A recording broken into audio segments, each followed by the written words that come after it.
everybody, welcome to your second Adobe Illustrator CS6 tutorial. My name is Buddy Blackford, and I've been working with you guys on the past couple Adobe tutorials. I did After Effects CS6 and Photoshop CS6, so now I'm on to Illustrator.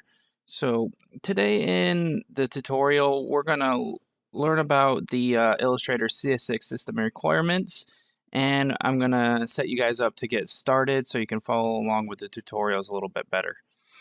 So first of all, let's go over the system requirements. I'm going to bring a file over, or a page over, and you can find this in the Adobe help.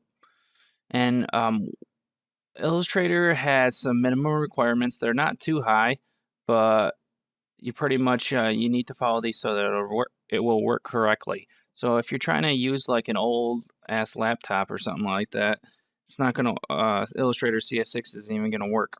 So make sure you have some of these things. So for Windows, you're going to need the Intel Pentium 4 or the Athlon 64 for AMD. For Macintosh, you're just going to need the 64-bit Intel-based multi-core, and pretty much all you really need. You need 2 gigs of hard drive space. You need 1 gigabyte of RAM for the 32-bit and 2 gigabytes of RAM for the 64-bit, but 8 gigabits is recommended for using this program because it'll make it run a lot faster. Now you want to have a pretty good monitor, and you want it to be in HD. You're going to need a 16-bit graphics card, and those are pretty much what you really need to get into this. I can't really think of anything else that you absolutely need. So there's a couple of things that you might want to know when you're working in Illustrator. The first thing is that Illustrator has a preferences file, and you can find that if you go to Edit, Preferences. This isn't the file, but these are where the preferences are. Now I can go over these for you, but these are all the default preferences.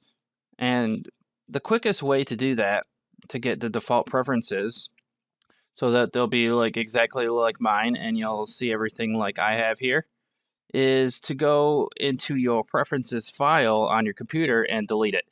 And the way you could do that, and I pulled up another page, this is also on the Adobe help page. If you go to Illustrator CS6, this is where your preferences files are going to be for these different OSs here. So this is where you look, and you go into here and you close out Adobe Illustrator, and then you delete the preferences file.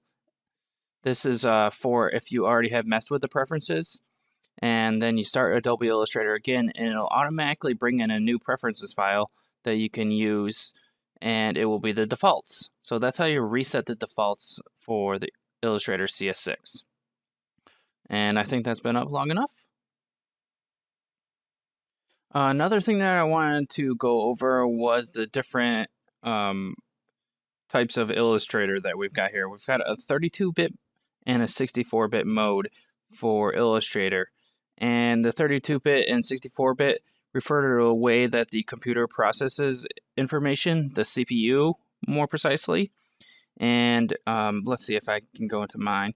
Here we go. If you look up here, we've got Illustrator CS6, that's just the regular, and that's the 32-bit, and then you got Illustrator CS6 64-bit. Now, a 64-bit system, it handles RAM more efficiently, and what it does is if you have more than 4 gigabytes of RAM, 4 or more, then it's going to be able to use that. When you're using the 32-bit, when you start going over that amount of RAM, it's going to swap to the hard drive, and that decreases your performance. So if you can, go ahead and use the 64-bit mode. Another thing that you need to be aware of when you're using the 64-bit or when you're using the 64-bit mode is that any plugins that you were using before, if they were in the 32-bit mode, they're not going to work in the 64-bit mode.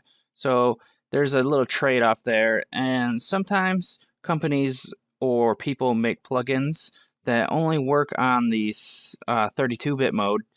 Not sure why they haven't made them for both, but that's just a trade-off that you need to use. I mean, it doesn't increase performance drastically where you're going to go down to a snail's pace or anything like that, but you can definitely tell when you get into larger projects that have a lot more stuff. You don't have to like wait as long for stuff to load and things like that.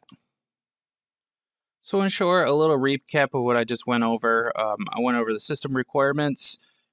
You need to have the Intel Pentium 4 or AMD Athlon 64 if you're on Windows, or the multi-core Intel-based Macs for the Mac operating system. You need 2 gigabytes of hard drive space, and you need 1 gigabyte for 32-bit and 2 gigabytes for 64-bit. And it is recommended to have at least 8 gigabytes if you're working on this. If you have more, that's great, because especially if you're on a 64-bit, because that is going to help out a lot. If you only have a 32-bit, then you only really need 3 to 4 gigabytes, because the computer's not really going to be able to handle it. And then remember, I just went over the difference between 32-bit and 64-bit. In that 64-bit can handle more amounts of RAM and give you better performance. So remember also the defaults, and you need to just delete out your preference file, and you'll just have to go back, because I X'd out of the web page, to go back in the video and check out where the defaults are using the Adobe help page. So thanks a lot, everybody, for watching the tutorial, and we're ready to get started in Illustrator in our next tutorial, and we'll be able to start going over the interface. Have a good one, everyone.